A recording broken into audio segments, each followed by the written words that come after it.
നമസ്കാരം, മാസ്റ്റർ എഡ്യൂടെക്കിലേക്ക് എല്ലാവർക്കും സ്വാഗതം. അപ്പോൾ കഴിഞ്ഞ ക്ലാസ്സിൽ നമ്മൾ ഇൻസേർട്ട് ടാബാണ് പഠിച്ചുകൊണ്ടിരുന്നത്. അപ്പോൾ ഇൻസേർട്ട് ടാബിലെ പേജസിലുള്ള ഓപ്ഷൻസ് പറഞ്ഞു, അതുപോലെ തന്നെ ടേബിൾസിനെ കുറിച്ച് നമ്മൾ ഡിസ്കസ് ചെയ്തു. ഇനി നമുക്ക് പറയാനുള്ളത് ഇല്ലുസ്ട്രേഷൻസ് ആണ്. അപ്പോൾ ഇല്ലുസ്ട്രേഷൻസിനകത്ത് വരുന്ന ഏതൊക്കെയാണെന്ന് ചോദിച്ചാൽ picture, clip art, shades, smart art, chart എന്നിവയാണ് നമ്മുടെ ഇല്ലുസ്ട്രേഷൻസ് എന്ന് പറയുന്ന ഈ ഒരു ഗ്രൂപ്പിനകത്ത് വരുന്നത്. ഇതും എക്സാമിന് ചോദിച്ചിട്ടുണ്ട്. പിക്ചർ എന്ന് പറയുന്നത് എവിടെയാണ് വരുന്നത്? ഇൻസേർട്ട് ഗ്രൂപ്പിൽ ഇല്ലുസ്ട്രേഷൻസിൽ. അതുപോലെ തന്നെ ക്ലിപ്പ് ആർട്ട് എവിടെയാണ് വരുന്നത്? ഇൻസേർട്ട് ടാബിലെ ഇല്ലുസ്ട്രേഷൻസിനകത്താണ് ക്ലിപ്പ് ആർട്ട് വരുന്നത്. അപ്പോൾ ഇല്ലുസ്ട്രേഷൻസിൽ വരുന്ന ഓപ്ഷൻസ് ഏതൊക്കെയാണെന്ന് ചോദിച്ചാൽ picture, clip art, shapes, smart art, chart എന്നിവയാണ്. ഇനിയിപ്പം ഇത് ഓരോന്നും എന്താണെന്ന് നമുക്ക് നോക്കാം. പിക്ചർ എന്ന് പറഞ്ഞാൽ നമ്മുടെ സിസ്റ്റത്തിൽ സ്റ്റോർ ചെയ്തിട്ടുള്ള പിക്ചേഴ്സിനെ നമ്മുടെ ഡോക്യുമെൻറ്റിലേക്ക് ഇൻക്ലൂഡ് ചെയ്യാൻ വേണ്ടിയിട്ടാണ് നമ്മൾ ഈ പിക്ചർ എന്ന് പറയുന്ന ഓപ്ഷൻ യൂസ് ചെയ്യുന്നത്. കണ്ടോ, ഞാൻ അവിടെ വെക്കുമ്പോൾ തന്നെ അവിടെ എഴുതി കാണിക്കുന്നുണ്ട് insert A picture from A file. നമ്മുടെ ഫയൽസിലോ സിസ്റ്റത്തിലോ ഏതെങ്കിലും ലൊക്കേഷനിലോ ഫോൾഡറിലോ നമ്മൾ സേവ് ചെയ്തിട്ടുള്ള അല്ലെങ്കിൽ നമ്മുടെ പിക്ചേഴ്സിൽ സേവ് ചെയ്തിട്ടുള്ള പിക്ചറിനെ നമ്മുടെ ഡോക്യുമെൻറ്റിൽ കൊണ്ടുവരാൻ വേണ്ടിയിട്ട്. അപ്പോൾ അതെങ്ങനെ ചെയ്യുന്നതെന്ന് മിക്കവാറും എല്ലാവർക്കും അറിയാൻ, കാണിച്ചു തരാം. നമ്മൾ പിക്ചറിൽ ക്ലിക്ക് ചെയ്യുക. ക്ലിക്ക് ചെയ്യുമ്പോൾ നമുക്ക് ഒരു ഡയലോഗ് ബോക്സ് ഓപ്പൺ ആയിട്ട് വരും. ഇതേതാണ് ഇൻസേർട്ട് പിക്ചർ എന്ന് പറയുന്ന ഒരു ഡയലോഗ് ബോക്സ് ഓപ്പൺ ആയിട്ട് വരും. ഇത് എവിടെയാണോ നമ്മൾ പിക്ചർ സേവ് ചെയ്തിരിക്കുന്നത് ആ ലൊക്കേഷൻ നമ്മൾ ഓപ്പൺ ചെയ്യുക. ഇതാണ് നമ്മുടെ ലൊക്കേഷൻ. അപ്പം നമുക്ക് മൈ പിക്ചേഴ്സ് ഇവിടെ പിക്ചർ ഗ്യാലറിയിൽ ഒന്നുമില്ല. അപ്പം നമുക്ക് പിക്ചറിൽ എവിടെ ഉണ്ടെന്ന് വെച്ചാൽ അവിടെ നിന്ന് എടുക്കുക. അപ്പം ഞാൻ പിക്ചർ സെലക്ട് ചെയ്തപ്പോൾ ഇവിടെ സാമ്പിൾ പിക്ചേഴ്സ് എന്ന് പറഞ്ഞ കുറച്ച് പിക്ചേഴ്സ് ഉണ്ട്. ഞാനത് ഓപ്പൺ ചെയ്തിട്ട് എനിക്ക് ഇതിൽ നിന്ന് ഇഷ്ടമുള്ള നമുക്ക് എവിടെയുള്ള പിക്ചറാണോ ആ ലൊക്കേഷൻ നമ്മളിവിടെ സെലക്ട് ചെയ്ത് കൊടുക്കുക. അതിനുശേഷം ആ പിക്ചറിൽ ഏത് പിക്ചറാണോ വേണ്ടത് പിക്ചർ സെലക്ട് ചെയ്യുക, ഇൻസേർട്ട് കൊടുക്കുക. ഇൻസേർട്ട് കൊടുത്തു കഴിയുമ്പോൾ ആ ഒരു പിക്ചർ നമ്മുടെ ഡോക്യുമെൻറ്റിൽ ഇൻസേർട്ട് ആകും. ഉണ്ടോ, നമ്മുടെ ഡോക്യുമെൻറ്റിൽ അങ്ങനെ ഒരു പിക്ചർ ഇൻസേർട്ടായി. ഈ പിക്ചറിനെ നമുക്ക് എന്ത് ചെയ്യാം, റീസൈസ് ചെയ്യാനൊക്കെ പറ്റും. ഇപ്പോൾ ഈ ഒരു പിക്ചർ സെലക്ട് ആണ്. അപ്പോൾ ഈ പിക്ചറിൻ്റെ ഈ സൈഡിൽ കണ്ടോ ഓരോ റൗണ്ട് ഉണ്ട്, അതുപോലെ തന്നെ ഓരോ എഡ്ജസിലുണ്ട്, ഇവിടെ ഓരോ റെക്റ്റാങ്കിൾ ഉണ്ട്. ഇതൊക്കെ യൂസ് ചെയ്തിട്ട് നമുക്ക് ഈ പിക്ചറിനെ റീസൈസ് ചെയ്യാൻ പറ്റും. ഇപ്പം നോക്കിയേ, ഞാനിവിടെ ഈ ഒരു സർക്കിളിൽ എൻ്റെ മൗസിൻ്റെ പോയിൻ്റർ കൈസർ കൊണ്ടുവച്ചപ്പോൾ കണ്ടോ അത് ഈ ഒരു ഷേപ്പിലായി. ഇതിൽ ക്ലിക്ക് ചെയ്തുകൊണ്ട് നമുക്ക് ഇങ്ങനെ എന്ത് ചെയ്യാം, ഡ്രാഗ് ചെയ്ത് ഇതിൻ്റെ സൈസ് നമുക്ക് അഡ്ജസ്റ്റ് ചെയ്ത് കൊടുക്കാം.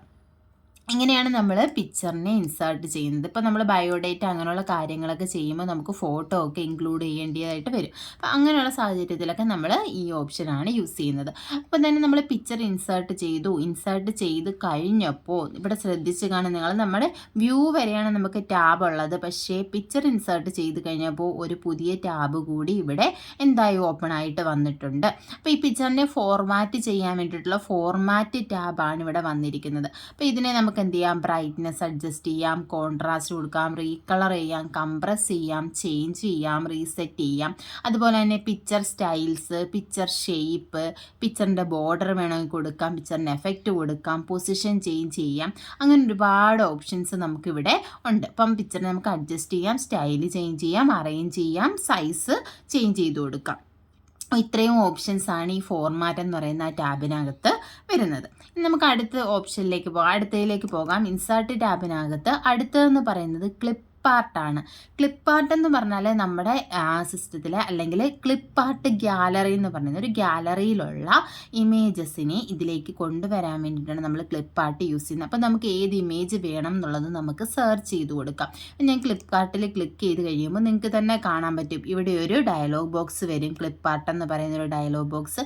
ഇവിടെ നമുക്ക് ഇഷ്ടമുള്ളത് ടൈപ്പ് ചെയ്തിട്ട് നമുക്ക് എന്ത് ചെയ്യാം, സെർച്ച് ചെയ്യാം. ഇപ്പോൾ ഫ്ലവർ എന്നാണ് കിടക്കുന്നത്, ഞാൻ എന്ത് ചെയ്തു ഗോ കൊടുത്തു കഴിഞ്ഞപ്പോൾ ഫ്ലോറുമായിട്ട് റിലേറ്റഡ് ആയിട്ടുള്ള ഇമേജസ് ഇവിടെ വരും. അപ്പോൾ നമുക്ക് ഏത് ഇമേജ് ആണോ വേണ്ടത്, എവിടെയാണോ നമുക്ക് ഇമേജ് ഇൻസേർട്ട് ചെയ്യേണ്ടത് അവിടെ നമ്മൾ എന്ത് വെക്കുക, കഴ്സർ പ്ലേസ് ചെയ്യുക.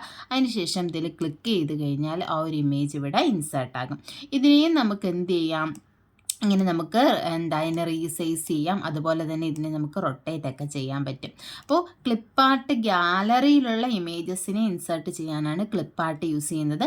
അതുപോലെ തന്നെ ഇപ്പോൾ നമ്മൾ ക്ലിപ്പ് ആർട്ടിൽ നിന്ന് ഇമേജ് കൊണ്ടുവന്നപ്പോൾ തന്നെയും എന്തുണ്ട്, ഫോർമാറ്റ് എന്ന് പറയുന്ന ഒരു ടാബുണ്ട്. അത് യൂസ് ചെയ്തിട്ട് നമുക്ക് ഈ പിക്ചറിനെ നമുക്ക് എന്ത് ചെയ്യാം, അഡ്ജസ്റ്റ് ചെയ്യാം. ഇനി അടുത്ത ഇൻസേർട്ടിൽ വരുന്നത് ഷേപ്സ് ആണ്. അപ്പോൾ ഷേപ്സ് കൊടുത്തു കഴിയുമ്പോൾ ഷേപ്സിനകത്ത് നമുക്കിവിടെ ആരോയിൽ ക്ലിക്ക് ചെയ്യുമ്പോൾ പല രീതിയിലുള്ള ഷേപ്സ് കാണാൻ പറ്റും. ഇതിലേത് ഷേപ്പാണ് വേണ്ടത് ആ ഷേപ്പിൽ നമ്മൾ ക്ലിക്ക് ചെയ്യുക.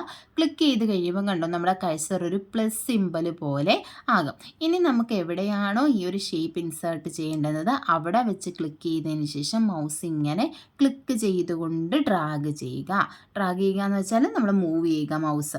അപ്പോൾ എവിടെ വരെ വേണമോ എത്രയും നമുക്ക് ഈ ഒരു ഷേപ്പ് വേണമോ അതനുസരിച്ചിട്ട് നമ്മൾ എന്ത് ചെയ്യുക, ഡ്രാഗ് ചെയ്ത് കൊടുക്കുക.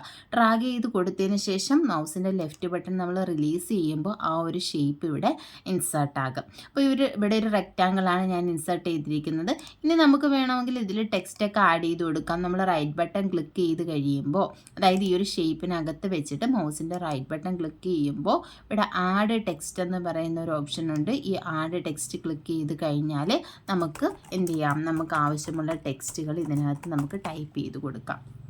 അതുപോലെ തന്നെ ഇവിടെ ഫോർമാറ്റ് ഉണ്ട്. ഇതിൽ ടെക്സ്റ്റ് ബോക്സ് ഡ്രോ ചെയ്യാം. അതുപോലെ തന്നെ ടെക്സ്റ്റ് ഡയറക്ഷൻ നമുക്ക് എന്ത് ചെയ്ത് കൊടുക്കാം, ചേഞ്ച് ചെയ്ത് കൊടുക്കാം. കണ്ടോ, ഞാൻ ഓരോന്ന് കൊടുക്കുന്നതനുസരിച്ച് ഇവിടെ ഡയറക്ഷൻ ചേഞ്ച് ചെയ്യുന്നുണ്ട്. അതുപോലെ തന്നെ ലിങ്ക് ക്രിയേറ്റ് ചെയ്യാൻ പറ്റും. പിന്നെ സ്റ്റൈൽസ് നമുക്ക് ചേഞ്ച് ചെയ്യാം. ഈ കളർ ഫില്ല് ചെയ്യേണ്ട ഏത് കളർ വേണമെങ്കിൽ നമുക്ക് ഇഷ്ടമുള്ള സ്റ്റൈലിൽ ഫില്ല് ചെയ്യാൻ പറ്റും. അതുപോലെ തന്നെ ഇവിടെ എന്തുണ്ട്, ഫില്ല് കളർ എന്ന് പറയുന്ന വേറൊരു ഓപ്ഷൻ ഉണ്ട്. അത് യൂസ് ചെയ്തിട്ട് നമുക്ക് കളർ ഫില്ല് ചെയ്യാം. അതുപോലെ തന്നെ ഇവിടെ അടുത്ത ഓപ്ഷൻ എന്ന് പറഞ്ഞാൽ ഷേപ്സിന് നമുക്ക് വേണമെങ്കിൽ ഔട്ട്ലൈൻ കൊടുക്കാം. ഏത് രീതിയിലുള്ള ഔട്ട്ലൈൻ, ഏത് കളറിൽ നമുക്ക് വേണമെങ്കിലും ഔട്ട്ലൈൻ കൊടുക്കാം.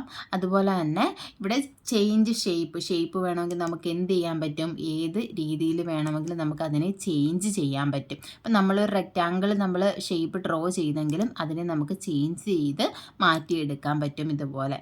അപ്പോൾ അങ്ങനെയുള്ള ഓപ്ഷൻസ് ഉണ്ട്. അതുപോലെ തന്നെ ഷാഡോ എഫക്റ്റ്, 3D എഫക്റ്റ്, അതുപോലെ തന്നെ പൊസിഷൻ, നമുക്ക് ടെക്സ്റ്റിനെ ബാക്കി കൊണ്ടുപോകണോ അല്ലെങ്കിൽ ആ ഒരു ഇമേജ് അല്ലെങ്കിൽ ഷേപ്പിനെ ഫ്രണ്ടിലേക്ക് കൊണ്ടുവരണോ, ആ ഒരു രീതിയിലൊക്കെ നമുക്ക് അഡ്ജസ്റ്റ് ചെയ്യാൻ പറ്റും. അതുപോലെ തന്നെ ടെക്സ്റ്റ് റാപ്പ് ചെയ്യാൻ പറ്റും. നമുക്ക് ടെക്സ്റ്റിന് നമുക്ക് ഇതിനകത്ത് തന്നെ അഡ്ജസ്റ്റ് ചെയ്ത് ടൈപ്പ് ചെയ്യാൻ പറ്റും.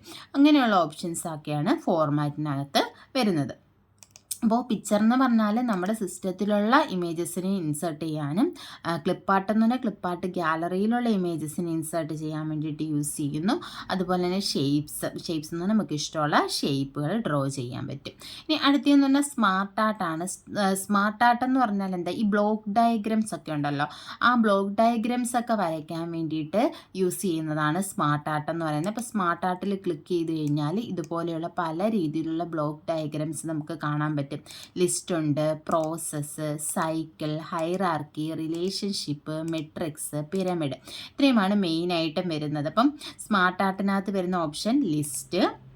ഇതും എക്സാമിന് വേണേൽ ചോദിക്കാം, ഉൾപ്പെടാത്തത് ഏത് അല്ലെങ്കിൽ ഉൾപ്പെടുന്നത് ഏത് എന്നൊക്കെ പറഞ്ഞ് ചോദിക്കാം. അപ്പോൾ ഏതൊക്കെയാണ് വരുന്നത്, ലിസ്റ്റ് വരുന്നുണ്ട്, process, cycle, hierarchy, relationship, matrix, pyramid, ഇത്രയും ടൈപ്പിലുള്ള സ്മാർട്ട് ആർട്ട് നമുക്ക് ഡ്രോ ചെയ്യാൻ പറ്റും. ഇപ്പം ഞാൻ പിരമിഡിനകത്ത് ഏതെങ്കിലും ഒരെണ്ണം ഞാൻ സെലക്ട് ചെയ്തതിന് ശേഷം ഓക്കെ കൊടുത്തു കഴിയുമ്പോൾ ആ ഒരു പിരമിഡിൻ്റെ ഒന്നുകൂടെ നടിയാം. നമ്മൾ ഏതെടുത്ത ഇൻസേർട്ടിനകത്ത് സ്മാർട്ട് ആർട്ട് എടുത്തു. സ്മാർട്ട് ആർട്ടിൽ നമ്മൾ കഴ്സർ ഇരിക്കുന്ന പൊസിഷനിലായിരിക്കും എന്ത് ചെയ്യുന്നത്, നമ്മുടെ ഇത് ഇൻസേർട്ട് ആകുന്നത്. അതുകൊണ്ട് തന്നെ ആ ഷേപ്പിനകത്തേക്ക് പോയത് ഇവിടെ പ്ലേസ് ചെയ്തു. ഇൻസേർട്ടിനകത്ത് സ്മാർട്ട് ആർട്ടിൽ ഇപ്പോൾ പിരമിഡ് നമ്മളെടുത്തു, സെലക്ട് ചെയ്തു, ഓക്കെ കൊടുത്തു കഴിഞ്ഞപ്പോൾ കണ്ടോ ഈ പിരമിഡ് ഇതുപോലെയുള്ളൊരു ടെക്സ്റ്റ് ബോക്സ് എന്താണ് സ്മാർട്ട് ആർട്ട് നമുക്ക് ഡ്രോ ആകും. ഇനി ഇതിനെ വേണമെങ്കിൽ നമുക്ക് ഇതിനകത്ത് കണ്ടോ ടെക്സ്റ്റ് ഒന്നുണ്ട്. ഇവിടെ നമുക്ക് വേണ്ട ടെക്സ്റ്റ് നമുക്ക് ടൈപ്പ് ചെയ്ത് കൊടുക്കാം. അതുപോലെ തന്നെ നമുക്കിതിൻ്റെ റീസൈസൊക്കെ ചെയ്യാൻ പറ്റും. നമുക്കിതിനെ അഡ്ജസ്റ്റ് ചെയ്യാൻ പറ്റും. ഇങ്ങനെ ഡ്രാഗ് ചെയ്തുകൊണ്ട് ഇതിൻ്റെ സൈസ് നമുക്ക് അഡ്ജസ്റ്റ് ചെയ്യാൻ പറ്റും. അപ്പം ഇതാണ് സ്മാർട്ട് ആർട്ട് എന്ന് പറയുന്നത്. അപ്പം അതിനും ഉണ്ട് കണ്ടോ ഡിസൈൻ. സ്മാർട്ട് ആർട്ട് നമ്മൾ ഇൻസേർട്ട് ചെയ്ത് കഴിഞ്ഞപ്പോൾ ഇവിടെ വന്ന ടാബ് ഏതാണ്, ഡിസൈൻ ടാബാണ് വന്നത്. ഈ ഡിസൈൻ ടാബ് യൂസ് ചെയ്തിട്ട് നമുക്ക് എന്ത് ചെയ്യാൻ പറ്റും, ഇതിനെ ചേഞ്ച് ചെയ്യാൻ പറ്റും. ഇതിനെ കളറൊക്കെ ചേഞ്ച് ചെയ്ത് കൊടുക്കാൻ പറ്റും. അതുപോലെ തന്നെ ലേഔട്ട് ചേഞ്ച് ചെയ്ത് കൊടുക്കുക. നമ്മൾ ഈ ഒരു ഷേപ്പാണ് എടുത്തിട്ടുള്ളതെന്നുണ്ടെങ്കിൽ നമുക്ക് വേറെ ലേഔട്ട് വേണമെങ്കിൽ അത് ഇവിടെ ചേഞ്ച് ചെയ്ത് കൊടുക്കാൻ പറ്റും. പിന്നെ ഇതിനകത്ത് അടുത്ത വരുന്നതെന്ന് പറഞ്ഞാൽ ചാർട്ടാണ്.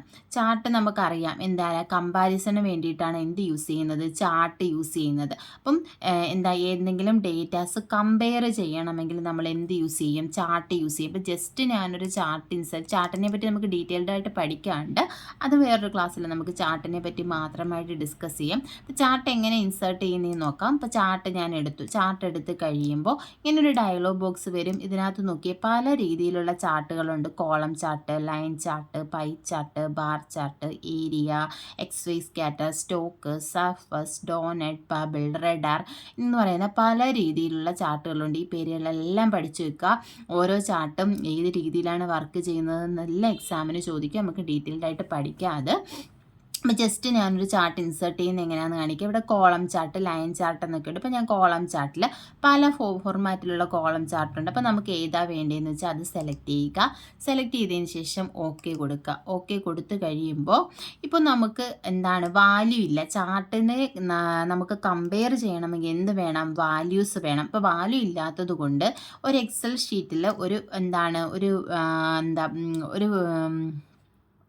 ഡമ്മി ആയിട്ടുള്ള അല്ലെങ്കിൽ ഒരു എക്സാമ്പിൾ ആയിട്ടുള്ള ഒരു വാല്യൂ വെച്ചിട്ട് എന്ത് ചെയ്തിരിക്കുകയാണ്, ഇവിടെ ഒരു ചാർട്ട് ക്രിയേറ്റ് ചെയ്തിരിക്കുകയാണ്. അപ്പോൾ ഈ ഒരു വാല്യൂ വെച്ചിട്ടാണ് ഈ ഒരു ചാർട്ട് ഇൻസേർട്ട് ചെയ്തിരിക്കുന്നത്.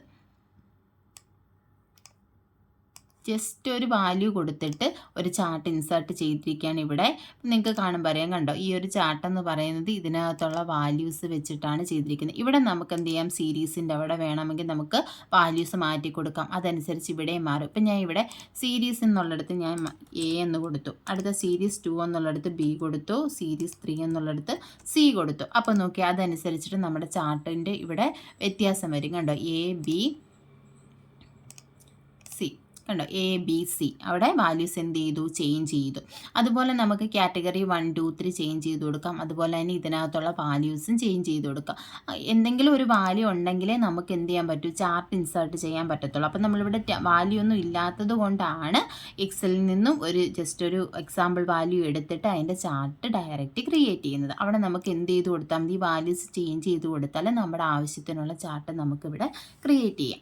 ചാർട്ടിനെ കുറിച്ച് നമുക്ക് ഡീറ്റെയിൽ ആയിട്ട് പിന്നീട് പഠിക്കാം. അപ്പോൾ ഇന്നത്തെ ക്ലാസ്സിൽ നമ്മൾ ഇത്രയാണ് ഡിസ്കസ് ചെയ്യുന്നത്. ഇൻസേർട്ട് ടാബാണ് പറഞ്ഞത്. ഇൻസേർട്ട് ടാബിലെ ഇല്ലുസ്ട്രേഷൻസിൽ picture, clip art, shapes, smart art, chart. ക്ലാസ്സിൽ ഇഷ്ടപ്പെടുകയാണെന്നുണ്ടെങ്കിൽ ലൈക്ക് ചെയ്യുക, ഷെയർ ചെയ്യുക, സബ്സ്ക്രൈബ് ചെയ്യുക. താങ്ക്